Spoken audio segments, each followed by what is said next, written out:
परम पूज्य गुरुदेव परम वंदनीय माता जी की दिव्य उपस्थिति को साक्षी मानते हुए माँ गायत्री के महामंत्र के साथ मैं अपनी बात को आरंभ करना चाहता हूँ। माँ गायत्री का ये पावन मंत्र मानवीय चेतना के ऊर्ध्वगामी आरोहण का मंत्र है और जिस ईश्वरीय तत्व को, जिस शक्ति को, जिस चेतना को ये मंत्र समर्पित है, वो न केवल हमारे प्राणों को प्रकाश, पवित्रता और प्रखरता से स्पंदित करती है, बल्कि उस मार्ग पर चलने के लिए हमारे कल्याण के पथ को प्रशस्त भी करती है, जिधर बढ़ने पर शव शिव में बदलता है, नर नारायण में बदलता है, इंसान भगवान में बदलता है और पशु परमात्मा में बदलता है। स्थिर चित्त के साथ, शांत मन के साथ उस शक्ति का आवाहन करें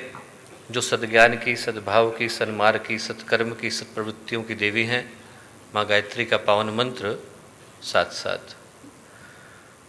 ओम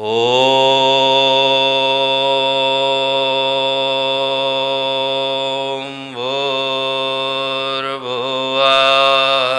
स्वः तत्सवितुर्वरेण्यं भर्गो देवस्य धीमहि धियो यो नः प्रचोदयात्।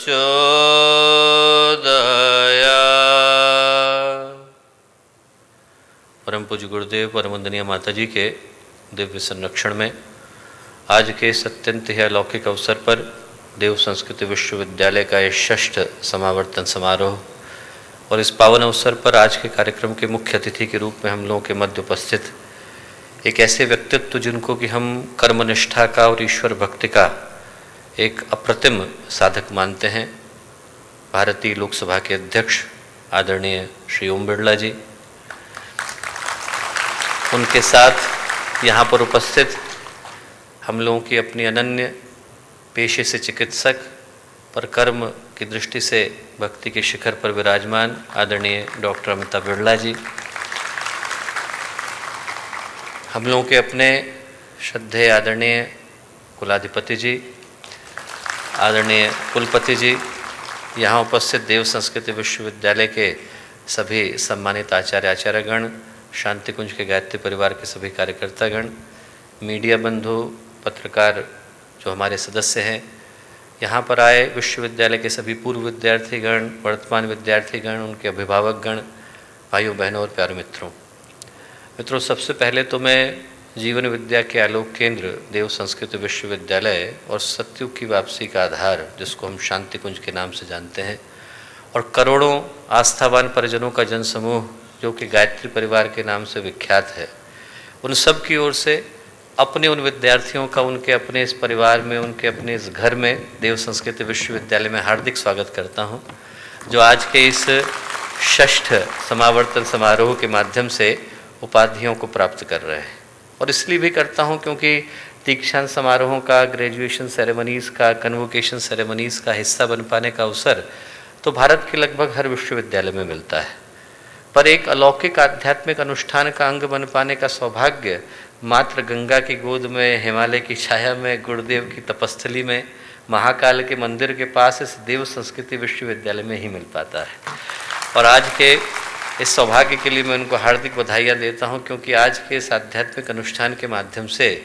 2 चीज़ें एक साथ घट रही हैं। वो न केवल उपाधियों को प्राप्त कर रहे हैं, अर्जित कर रहे हैं, बल्कि उनके माध्यम से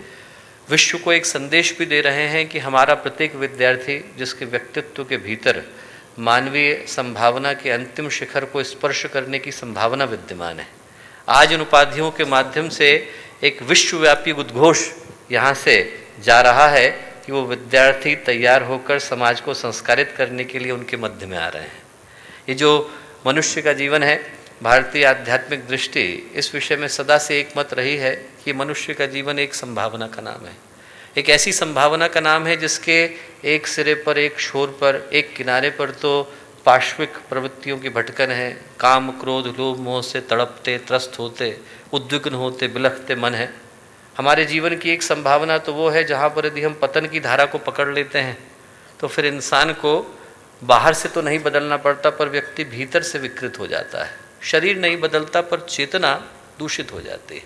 व्यक्ति की आकृति नहीं बदलती पर प्रकृति विभत्स हो जाती है। व्यक्ति की संरचना नहीं बदलती पर उसकी भावनाएं जानवर की तरह से हो जाती हैं। दिखता वैसे ही है, बोलता वैसे ही है, सुनाई वैसे ही पड़ता है, पर यदि उसके पास जाएं तो नकारात्मकता की बू आती है, दुर्भावनाओं का विष अनुभव होता है। हमारे जीवन की एक संभावना वो है जिसमें हमारा जीवन पाप की, पतन की, पराभव की परिभाषा बन जाता है, और दूसरी संभावना वो है जिसमें शरीर नहीं बदलता पर चेतना परिष्कृत हो जाती है, परिमार्जित हो जाती है, परिशोधित हो जाती है, व्यक्ति का व्यक्तित्व प्रकाशित हो जाता है और वो उस संभावना का प्रतीक बन जाता है जिसको गुरुदेव ने शांति कुंज के केंद्र स्थल पर लिखाया, मनुष्य में देवत्व का उदय, धरती पर स्वर्ग का अवतरण। और वो जो संभावना है जहाँ पर हर व्यक्ति के अंदर वो देवत्व की संभावना विद्यमान है, उसकी आशा, उसकी अपेक्षा, उसकी अभिलाषा हर उस विद्यार्थी से की जाती है जिसके हाथ में आज आप देव संस्कृति विश्वविद्यालय की उपाधि को सुशोभित होता हुआ देख रहे हैं। हम लोग आज के दिन में मात्र उपाधियां नहीं दे रहे बल्कि इस अपेक्षा को भी दे रहे हैं कि हमारे विद्यार्थी जहाँ पर जाएंगे वहाँ पर वो न केवल उस उपाधि के कारण प्रतिष्ठा को प्राप्त करेंगे बल्कि उस कारण से भी अपनी प्रतिष्ठा को प्राप्त करेंगे जिसके मूल में मानवीय चेतना का रूपांतरण और मानवीय भावनात्मक नवनिर्माण सन्निहित है। ये जो बाहर का आवरण है जिसको मैं शरीर कहता हूँ, लिफाफा है, ये तो भगवान का दिया गया मोबाइल सेट है। एक दिन भगवान इसको स्विच ऑफ कर देते हैं, पर इसके अंदर का जो चित्त है जिसको हम लोग सिम कह करके पुकारें, वो सिम को अपग्रेड करने का काम देव संस्कृति विश्वविद्यालय करता है। और ये मेरा पूरा विश्वास है कि जिन भी विद्यार्थियों ने यहाँ से उस शिक्षा को, उस विद्या को, उन जीवन मूल्यों को ग्रहण किया है, वो जहाँ जाएंगे वहाँ पर समाज के मध्य में इसी उद्घोष को लेकर के जाने वाले हैं कि हम लोगों की शिक्षा, हम लोगों की विद्या, हम लोगों का जीवन गढ़ने का तरीका किसी सामान्य संस्थान के अंदर नहीं घटा है, और वो जहाँ पर जाएंगे वहाँ पर अपनी उपस्थिति से प्रकाश की नई लहरों को जन्म देने वाले हैं। ये जो क्रांतिकारी युवा है जिनको देव संस्कृत विश्वविद्यालय के अंदर गढ़ा गया है, जब बात क्रांति की आती है तो लोग समझते हैं कि बात कहीं बाहर आग लगाने की हो रही है। नहीं, देव संस्कृति विश्वविद्यालय के विद्यार्थी बाहर आग नहीं लगाते तो भीतर आग लगाते हैं। हमारे विद्यार्थी तो वो है जिनके अंतस में लौ जल उठी है, और ये जहाँ जाएंगे वहाँ पर अपनी उपस्थिति से सवेरा करने वाले हैं। मुझे याद आता है, मैं आदरणीय बिरला जी को बताना चाहता हूँ कि श्री घनश्याम दास बिरला जी के सुपुत्र वसंत बिरला जी गुरुदेव के शिष्य थे। सन 51 में गुरुदेव के पास 11 करोड़ रुपए लेकर के पहुँचे, चरणों में रखे और उनसे बोले कि आप एक गुरुदेव सोने का मंदिर बनाइए, ऐसा मंदिर बनाइए जैसा आज तक किसी ने देखा ना हो। गुरुदेव ने कहा, वसंत पैसे में छूता नहीं, तेरे लूँगा नहीं, पैसे लौटाए। बोले एक बात बता कि भगवान सोने के मंदिर में बैठे और बाहर व्यक्ति को खाने को नहीं मिले तो कैसा लगेगा? बोले बनाना है तो तू स्कूल बना, कॉलेज बना, हॉस्पिटल बना, भगवान के मंदिर हैं। और बोले हमें बिठाना होगा तो भगवान को सोने के मंदिर में नहीं बिठाएंगे, लोगों के दिल में बिठाएंगे। लोग उनसे मिल कर के आएँ और उनको लगे कि आज हम भगवान के मंदिर होकर के आए। लोग उनसे मिले और उनको लगे कि उनके व्यक्तित्व के अंदर वही सुगंध थी जो मंदिर की अगरबत्ती में होती है। लोग उनसे मिले और उनको लगे उनकी वाणी में वही मिठास थी जो मंदिर के प्रसाद में होती है। ऐसे देवालयों जैसे व्यक्तित्वों को गढ़ने का काम देव संस्कृति विश्वविद्यालय करता है। आज जब धरती और आसमान मिलकर के यही पुकारते हैं कि अंधकार इतना गहरा है, ऐसे में प्रकाश के अवतरण का प्रतीक बनने वाले भगीरथ कहाँ हैं? पूछता है कि गीदड़ों की, गिद्धों की, सियारों की टोलियां दिखाई पड़ती हैं तो सिंहों की गुफाएं खाली क्यों हैं? पूछता है कि यदि अनीति, अनाचार, अराजकता, वांछनीयता संगठित दिखाई पड़ते हैं तो धर्म, न्याय, नीति, मूल्य, सदाचार ये चुप और मौन क्यों है? तो इन प्रश्नों का उत्तर यह है कि वो चुप और मौन नहीं है। ऐसे विद्यार्थी देव संस्कृति विश्वविद्यालय में तैयार किए जा रहे हैं जो कल को विश्व मंच पर अवतरित होने वाले हैं और अपनी उपस्थिति से समाज को बदलने वाले हैं। ये वो विश्वविद्यालय है जहाँ पर हम लोग मात्र साक्षरता नहीं सिखाते, सार्थकता भी सिखाते हैं। जहाँ पर व्यक्ति को पैसे के साथ पवित्रता सिखाई जाती है, जहाँ पर व्यक्ति को धन के साथ धन्यता सिखाई जाती है, और जहाँ पर आपको वैभव के साथ व्यक्तित्व को निखारना सिखाया जाता है। ये वो विश्वविद्यालय है जहाँ पर आपके सपनों के अंदर हौसलों को भरा जाता है, क्योंकि मंजिलें उन्हीं को मिलती है जिनके सपनों में जान होती है। पंखों से कुछ नहीं होता, हौसलों से उड़ान होती है। जिनके हौसलों के अंदर दम है वो ऊंचाई को छू पाते हैं। और आज के दिन में यही प्रार्थना करूंगा कि जितने भी विश्वविद्यालय के विद्यार्थी हैं वो जिन उपाधियों को लेकर के यहाँ से जा रहे हैं वो उन ऊंचाइयों को छुएं जहाँ पर उनकी ऊंचाई के आगे हिमालय बौने पड़ जाएं, जहाँ पर उनकी ऊंचाई के आगे समंदर छोटे पड़ जाएं और उनकी ऊंचाई के आगे सितारे सिमट करके रह जाएं। प्रार्थना ये करूँगा कि आप लोग जहाँ पर जाएं वहाँ पर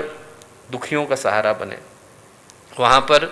भटकों के लिए इशारा बने और वहाँ पर अंधेरों के लिए सवेरा बने। यही प्रार्थना पूज्य गुरुदेव से है, वंदनीय माता जी से है, माँ गायत्री से है। आपकी उपस्थिति लोगों के अंदर उत्साह को, उमंग को, उल्लास को जन्म दे, ऐसी प्रार्थना गुरु सत्ता से है। बहुत सारा धन्यवाद, शुभकामनाएं। अब मैं माननीय मुख्य अतिथि महोदय से निवेदन करूंगा कि वो हम सबको और यहाँ पर उपस्थित सभी आमंत्रित अतिथियों को